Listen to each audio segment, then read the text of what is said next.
Hey guys, it's Ben. How the heck are you? I hope you had a great week. My week was pretty dang fabulous, I must say. Very retrospective in retrospect as well. I did a lot of thinking this week.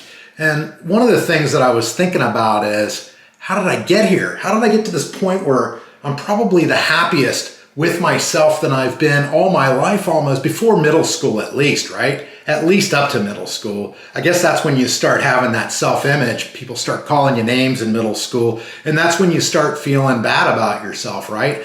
I've long since outgrown me caring about what other people thought of me. In fact, probably in my 30s, I outgrew that. I didn't care what people thought of me. But even in my 30s, I didn't think much of myself. I didn't think much of myself because I wasn't maintaining a very healthy body, and that sets everything off. That messes everything off. That messes your brain and the way your mood is. And when you perceive yourself as not the best you can be, I don't know. You know what I'm saying. I'm not going to get long-winded about it, but people in my position know exactly how I felt, right? I developed to the point where I didn't care what other people thought, but I still felt pretty lowly of myself. That is until recently. And it wasn't until this past week that it came to me. Man, I'm probably the happiest I've been with myself since middle school or before. What an epiphany. I got to tell you guys. And it made me happy.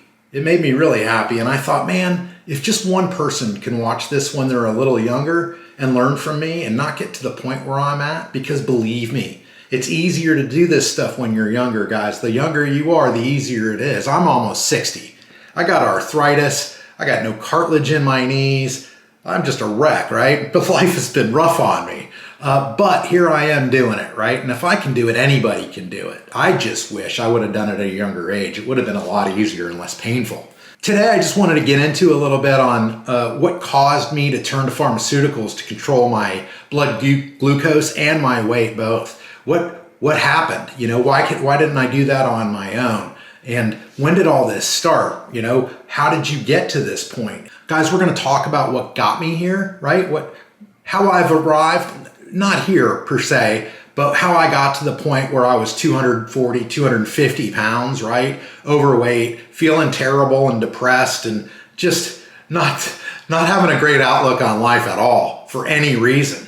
Things have changed since then. In fact, this is the best I felt. I think I said it before, since at least middle school or before. Anyway, we're going to get into it, right? So when I was growing up, when I was a little kid, my mom would work part-time. Not all the time. When my grandfather died, my grandmother moved in with my parents. This is something that used to happen. And if my mom was still alive, I would let her move in with me as well, because it's customary in my family to take care of our elders. I think that's a shame that we've gotten away from that in this country. Here I go again, digressing. I'm sorry about that. So my grandmother came over on the boat from Italy. She never had a driver's license. She never voted. She didn't pay any of her bills. My grandfather took care of absolutely everything for her while he was alive. When he died, Granny moved in with us. It was great. My mom had a built-in babysitter now, right? And she could go back to work because back then, moms didn't usually work, right? My mom was one of the rare ones when I was a kid, and she was a worker, right? Because Granny was living with us. But Granny believed that if she fixed you a plate of something, that you needed to eat the whole thing, right? She would make these massive spaghetti dinners, and she would dish up our plates, and I'd have a mound of spaghetti. Now keep in mind, I was in middle school. A mound of spaghetti and maybe 2 or 3 huge meatballs on the thing. And basically, I wasn't allowed to get up out of the table until I was done eating. And you would think, man, today people would be like, that's child abuse, right? Back then, you have to understand, right? It's a generational thing. My granny made it through the Great Depression with my grandfather. They learned how to save. They had it rough, right? They had it rough, not like us, right? Back then, you ate when you could, basically, or you didn't live long. You put on as much weight as you could for the bad times, and that's the way my grandma kind of went. And that was true for every meal. In the morning, I'd have a bowl of cereal, and if she made me the bowl of cereal, it'd be a heaping bowl of cereal.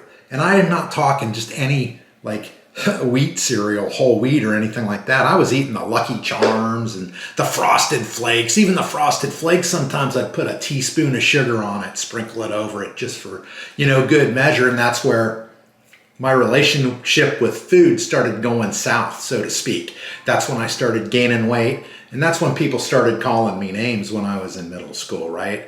Pudgy and stuff like that, you know what I mean? And it got to the point, on Saturdays, I'd sit there watching cartoons and fixing my own bowl of cereal, right? But not just one bowl, maybe 2 bowls, sometimes 3 bowls of cereal in the morning. And that's more calories than an adult person my size should be eating in a day. That cereal is just loaded with sugars and it's just terrible stuff for you. But back then, they didn't think about that kind of stuff. They were told some things about nutrition, but they didn't know a whole lot, right? People are doing their own looking now and seeing and finding out stuff about how nutrition's really supposed to work. And it's not the way my parents taught me, and it's not the way their parents taught them. And it's not the way I taught my kids, unfortunately, right? Unfortunately, I wish I would have learned this lesson before I had kids and they grew up and moved out. But now they're having to deal with the same stuff that I was dealing with, right? So I've been listening to myself for the last several minutes and I'm thinking, man, they're going to think you're whining about this. And I'm not whining. I'm just trying to let you know how I got to the point where I am now. Actually, I wanted to let you know how I got to the point before I got to the point that I am now. I got up to 240, 250 pounds and my A1C was 10.6. I'm now, last weigh-in last week was 153.2 or 151.2, and we're going to weigh in again today in a few minutes, and my blood glucose was getting up there as far as me, it was like 133 or 138 or something, so it's getting pretty close to that 140 mark where I need to let my physician know that I need to go back on another pharmaceutical for my diabetes. Anyway, I don't need a pharmaceutical as of right now for my weight. Right? For my weight maintenance. I'm doing it on my own so far. And in fact, if you guys have been watching me the last couple of, vlogs here, you'll know that I've been struggling to gain some weight back because I lost too much. I didn't lose too much of the negative weight that I needed to lose. I lost too much of my muscle weight, right? I lost almost all of my flabby weight. I got loose skin to prove it. It's ugly. I'm not going to show you today. Don't worry. Middle school was like the day of Kmart. You guys that are old enough to remember, I think there might be 1 or 2 Kmarts left around. But back in the day, the Kmart was the Walmart of the day, right? And that's where you did absolutely all your shopping, at least for clothes and stuff like that. And my mom used to take me and also Sears, right? So I think it's like this. Kmart was like Huskies. Right? The Husky jeans, they're actually called Huskies. I'll be interested to find out if they're still around because I think people are be put off by the name. And it was the Huskies because there were bigger sizes and shorter legs, basically for fatter kids like me, right? And then what was the other one? Sears was Tough Skins, right? The Tough Skins, but the bigger Tough Skins, right? There was a name on them. I can't remember. But anyway, those are the 2 places that I would get my 1 or 2 pair of jeans for that school year. And it was so embarrassing because they had it all separated off in the store. I used to dread it, right? Even back then, I used to dread it because I thought everybody was looking at me and, that kind of stupid stuff. When you're younger, you imagine a lot of stuff. But, back then, a lot of it was true, too. I remember walking around, and I'm not a thin kid, right? I'm in middle school and pretty heavy. I'm basically fat. I'm the fatso, basically, in middle school back then, what was considered to be the fatso. And I'd go someplace with my dad and my family, and my dad would be like, look at that guy over there. He must be a 250-pounder. He must weigh 380 pounds. Look at that guy. Look at that fat dude over there, right? And I felt bad about doing it. And I always wondered why he was saying it to me because I felt like I was overweight too. And I think it was kind of a guilt trip thing. And it really messed with my mind over the years. But I've forgiven him because I could understand how confusing it must have been for him. He was always in shape, right? He was a drinker too and an eater, but he didn't start off that way, right? He developed diabetes in his older age, so he did pay for it eventually. But his weight, although he was a little bit bigger guy, he was never like, you wouldn't look at him and you wouldn't say he was fat. like you would at me at certain time periods in my life, middle school being one of them. Anyway, let's get back to that. So grandma would call me big boned, right? There was all kinds of weird names for basically being fat, and we still use them today, right? I'm not going to go into all of them because I don't want to hurt anybody's feelers. But, basically, if you're overweight, you're basically fat, right? Let's just be honest with it. We don't need a lot of words for it.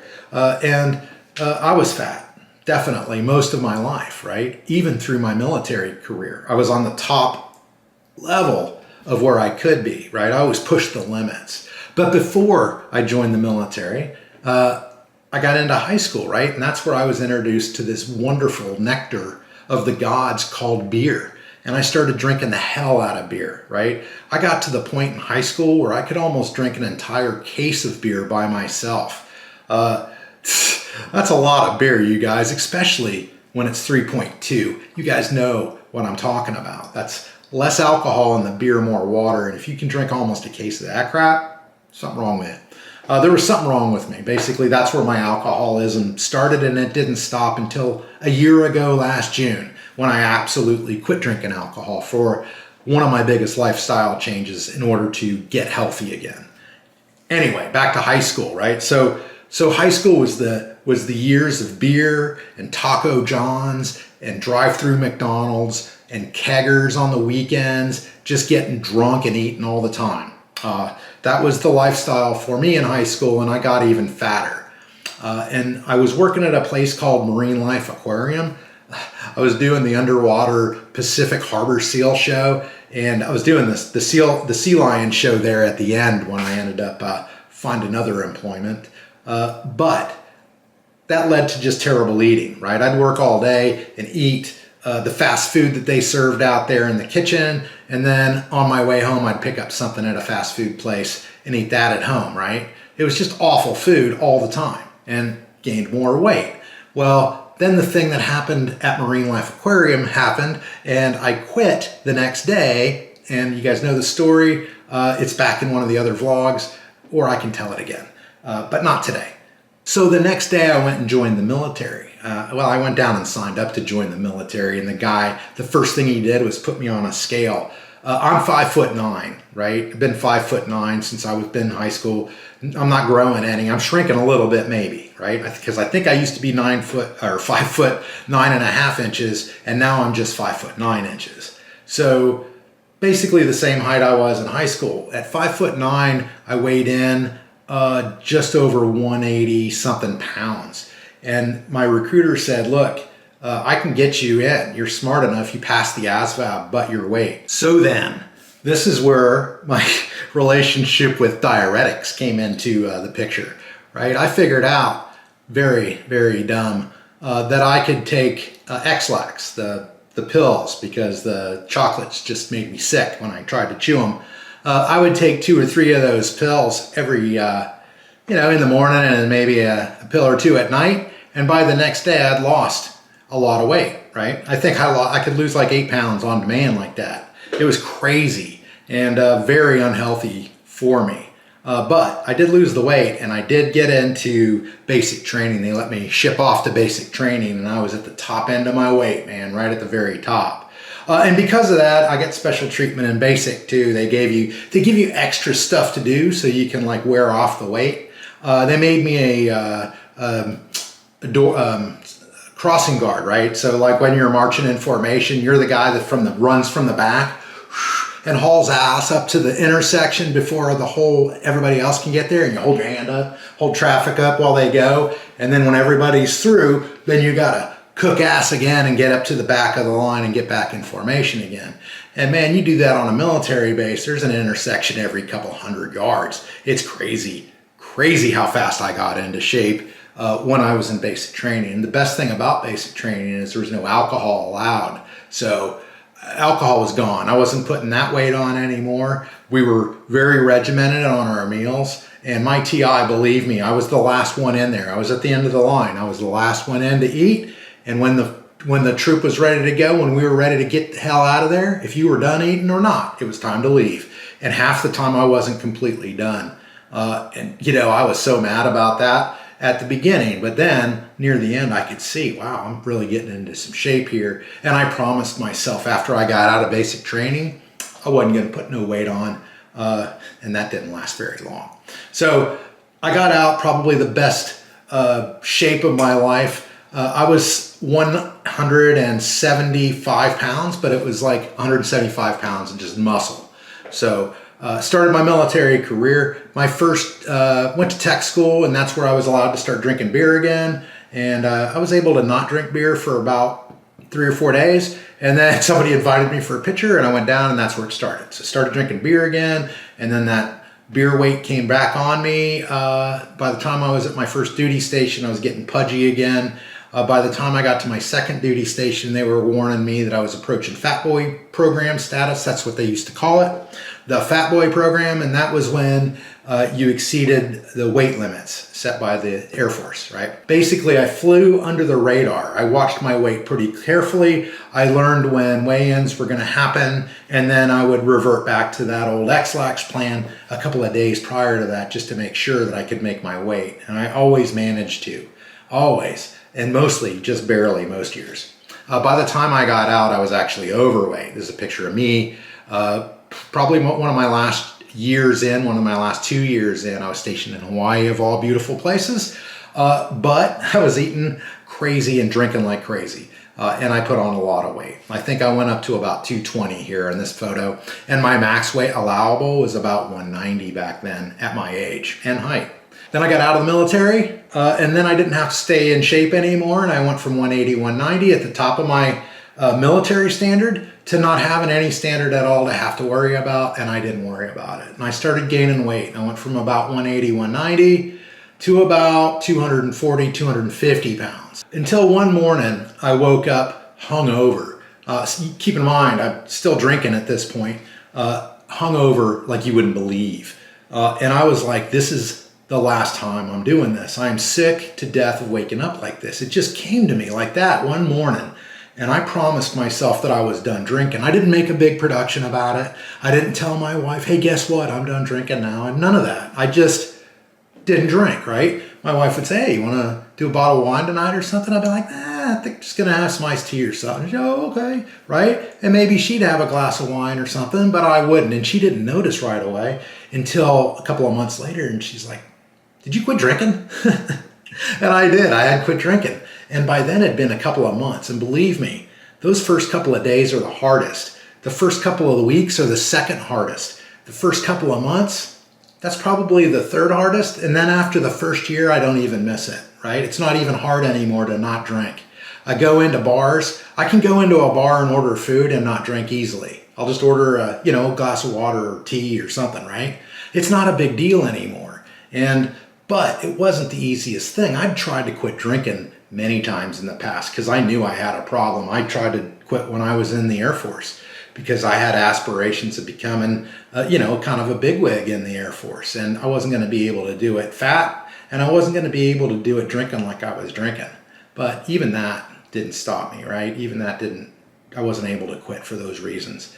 Finally, when I felt terrible, literally felt like death, that was when I decided enough is enough. I've had too many of these mornings and no more. And I haven't drank any since a year ago last June. And I was telling folks that that's probably the biggest lifestyle change. That's probably what's helped me the most in my weight loss, right? That's probably the thing that's been most contributory to my success. I'll say that like that. I know I have a weird way of saying things, so I apologize. Anyway, you guys, I wanted to let you know how I got up to 240, 250. That's how I did it. So, and this is how I'm losing it from 240, 250. Quit drinking. That was step one. Then about a year later, I had stopped drinking for about a year, and I'd changed nothing else except for the drinking part. And I went from 240, 250 down to about 180, 190, but that's where I plateaued, right? I couldn't lose any more. It didn't matter. I tried dieting a little bit, and I would lose like 5 pounds.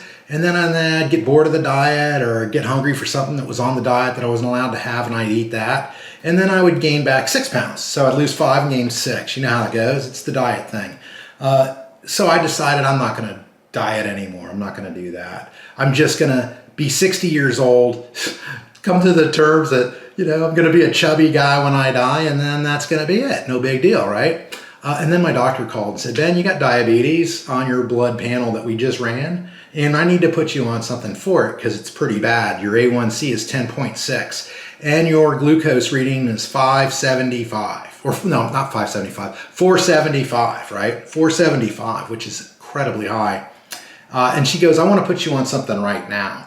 And she recommended the Mounjaro to me, the Mounjaro, which I started taking, and it worked wonders for me. And I attribute that to my success. I only got up to the 5 milligram before I quit a couple of months ago on it. Now, since I quit, my glucose level is starting to rise again. My doctor said when I got up to 140 on a regular basis, 2 weeks in a row, say, then I should call her and we'll get on another diabetes medication. But until then, not to worry about it too much. So I've been tracking it. So last week, my blood glucose was 136, getting pretty close to that 140 mark that she was talking about. This week, it's 134, which is incredible, you guys. I'm so happy. I dropped 2 points. I'm not really doing anything extra. In fact, if nothing else, I ate more this week than I've eaten at any point that I've been on the Mounjaro. I'm trying to put on some weight, if you remember, and I think I may have been victorious. We're going to check it right now. You'll remember my weight last week was 151.2, and my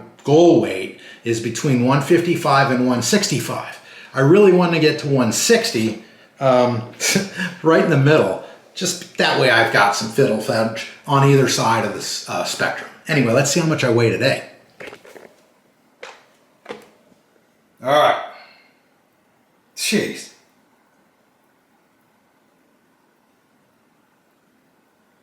All right, 151, not exactly going in the right direction, but it's only like a 2.2 pound of loss. So that could be attributable to the water weight. So I'm gonna do my weight the same way going up as I did coming down. I'm not gonna be too hard on myself week to week. And really, this is only a 0.2 pound loss from last week. And like I said, I'm not eating bad anymore at all. No processed foods whatsoever. My wife cooks most of my meals for me, and I'm only eating 2 meals a day on average. I only eat when I'm hungry. Lately, I've been hungrier, I'll say that. So lately, I've been eating breakfast, right? I've been eating breakfast at like 9 or 10 in the morning, and then I may have a sandwich at around 1 or 2, and then a very small dinner, like a 1 portion and quarter of what I used to eat portion for dinner. And I'm satisfactory after that. And I don't snack after that, and I don't do anything after that. If I do snack, I don't consider it snacking because it's like celery sticks or carrots, and that stuff's okay. If I absolutely feel like I must snack. My problem when I was snacking, when I was a snacker, was I was a habitual snacker, right? At a movie, I have to have popcorn. Some movies that I watch on Netflix, I'd like some nachos, if you please, right? Stupid. I know. You associate different, does anybody else do this? Associate foods with different activities? Like, if I went to a football game, and it didn't matter where, it could be at a high school game or a middle school game, there's a hot dog, terribly made hot dog that I'm going to go absolutely have to have, and I'll go get one. I'm digressing, and this video is too long. Anyway, I wanted to talk more about changing my habits and my lifestyle. It's taken a lot of time, and I've gone through a lot of stuff, and I don't want anybody to think it was easy, like quitting drinking. And I did say I'd tried to quit before, and the truth of the matter is I tried to quit many times before over the years, and it just never, you just have to be in that right headspace, and nobody can do that for you, and you can't talk yourself into it. It just has to happen, I think. But I think you have to be looking for it too. I was wanting it. I was really wanting it. And when I woke up that morning, maybe it was the excuse I was looking for to quit drinking. I also quit smoking, you guys. And how did that aid me in my weight loss? Most people would say, well, you gain weight when you quit smoking. Actually, no, that wasn't the case for me. I actually lost weight when I quit smoking. We're going to talk about that too. I quit smoking years before I quit drinking. Anyway, you guys, video's too long. I'm sorry. We're going to talk about something else next week. Thanks for all the comments. Keep them coming, and we'll see you next week.